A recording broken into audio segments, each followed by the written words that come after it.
Hi, this is Maggie, and I wanted to send a message to the Stratford Literary Festival because I am so sorry and so gutted not to be able to come and speak at your festival. It was the one of probably the event I was maybe looking forward to the most, obviously because it has being in Stratford and talking about my new book, Hamnet, which is this one. Would have had extra resonance for me because much of the book is actually set in Stratford, of course. So I'm really sorry that it had to be cancelled due to really unforeseen events. I was so looking forward to it, but I guess the universe had other plans for us at this point. But maybe we can make it happen another time. I really hope so, in happier times when we've all come through this horrible crisis. So just to say a few things about Hamnet, the book. It's a book I wanted to write for a really, really long time. I studied the play Hamlet at school when I was 16 for my Scottish Highers, and my teacher told us in passing that Shakespeare had a son called Hamnet.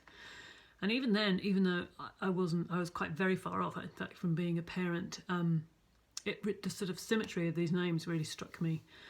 And even then, I think I was wondering, why would he have done that? Why would he have called this one of his probably most famous tragic anti-heroes, and the whole play, in fact, after his dead son? What does that mean?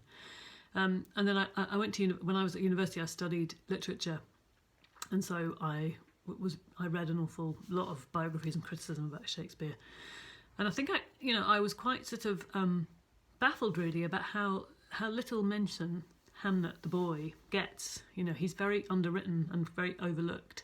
So in these big sort of 500-page biographies, he'd get, perhaps if he was lucky, 2 mentions in the index. His birth and then his death. And his death was usually followed by several paragraphs of child mortality in Elizabethan times, which of course was very high. But the sort of unwritten implication of this was that Hamlet's death wouldn't really have been that much of an event because it was so common, children died so often, which I don't know, really struck me. I think that's such a gross assumption to make, that the death of this 11-year-old child, the only boy in the family, didn't have an impact on his sisters or either of his parents. It's a terrible thing to imply, because obviously, losing a child at any age is every parent's worst and most visceral fear.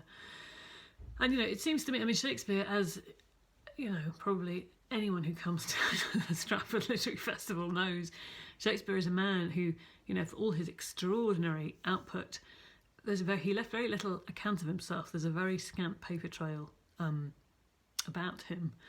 And so, for a novelist, it's a kind of, in a sense, those sort of vacancies are a gift because you can fill them up with whatever it is you imagine or whatever it is you see. But in terms of what he left behind about himself in his biography, there's so little to go on really. So I think when obviously I came to Stratford upon Avon twice while I was writing the book, while I was researching the book. I made 2 trips to the town. And I went round all of the properties, I don't know, 3 or 4 or 5 times in each of the visits, round and round and round, upstairs and back down again, and out through the yard and up again.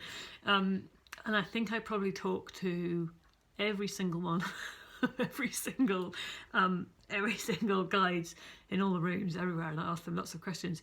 And my God, I owe so much to every single one of those guides of the Shakespeare birthplace. They are astonishing. Just their enthusiasm is the thing you notice first of all, but also their expertise and the amount they know is just jaw-dropping. So if any of you are listening and you remember a slightly crazed woman with a very singular look in her eye, taking lots of notes and asking lots of questions, perhaps 3 or 4 years ago, that was me, and I say thank you so much from the bottom of my heart. You were all incredible. I also had a long chat with somebody in the church who was also very informative and very helpful, and I had a long walk around the churchyard and down by the river. It's a beautiful and very, very sad place, that churchyard. Anyway, so that's what I did when I came to Stratford. What else did I want to talk about? Not so much this. So I think, yeah, going back to what I was saying about Hamnet and how I felt he was overlooked. I think with the book, what I really wanted to do was to give this boy that I think has been mostly forgotten or largely forgotten by history and by the literary canon. I wanted to give him a voice and a presence. It was very important to me to, because I think obviously the focus is always on Shakespeare and his extraordinary career and his acting and writing in London. But to me, I've always felt that probably the most tragic drama or event of his whole life happened back in Henley Street in Stratford, and that was his son dying. And I think it's been very forgotten somehow or swept aside in, obviously the genius of his father. So I wanted to give voice to that. But also it's interesting, during the course of my research, I became more and more interested in Shakespeare's wife, the woman we know as Anne Hathaway. I feel that, for Hamnet being overlooked, and perhaps Judith and Susanna as well is pretty much overlooked, I think that in some ways Anne Hathaway has been horribly vilified by history and a lot of popular culture. If you stopped somebody, just say a passerby on the street, and said, what do you know about Shakespeare's wife?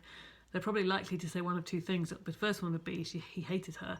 The second one will be that she trapped him into marriage. And obviously there are, not much is known about her at all. There are, very few documents, as you probably know.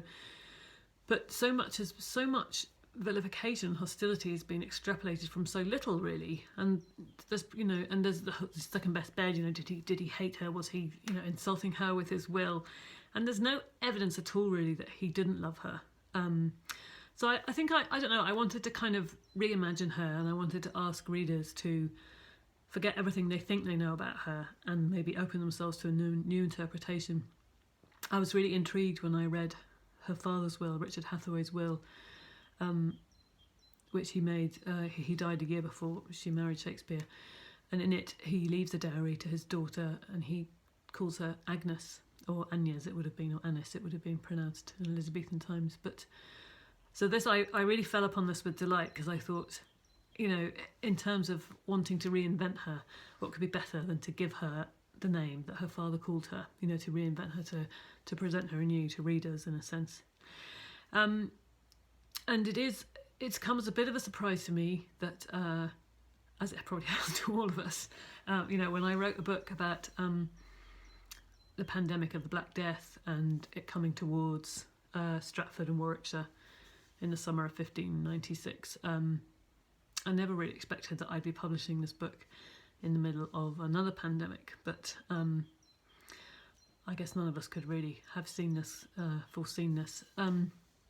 So it is a bit of a strange one, because when I was researching that chapter about in the book, that in the centre of the book there's a chapter about it follows the path of a flea all the way from Alexandria, and it comes on cargo ships all the way and makes its way to Warwickshire. It's actually packed in with some glass beads from Venice. When I wrote that chapter, whenever it was, 3 or 4 years ago, it seemed it was an act of imagination. I had to kind of really think very carefully about what it would feel like to know that there was a disease sweeping towards you and killing lots of people and putting everybody in danger and disrupting and changing everybody's life, which of course the Elizabethans unfortunately were very used to, but we are not. And it's very odd, because even now on the walls of my study there are lots of maps of Elizabethan trade routes and the sort of path of the infection as it came towards us, it came towards Britain. And now, of course, they look very, very similar to the infographics which I'm looking at on newspapers every day and on the internet every day. So it is quite a strange thing. But so I suppose I just wanted to say that I hope you all stay really safe and sane and keep very well. And hopefully when we come through this on the other side, I'll hopefully be able to meet you then and to come back to Stratford. That would be, that idea gives me something to look forward to. But meanwhile, stay safe and stay well. All the best. Bye.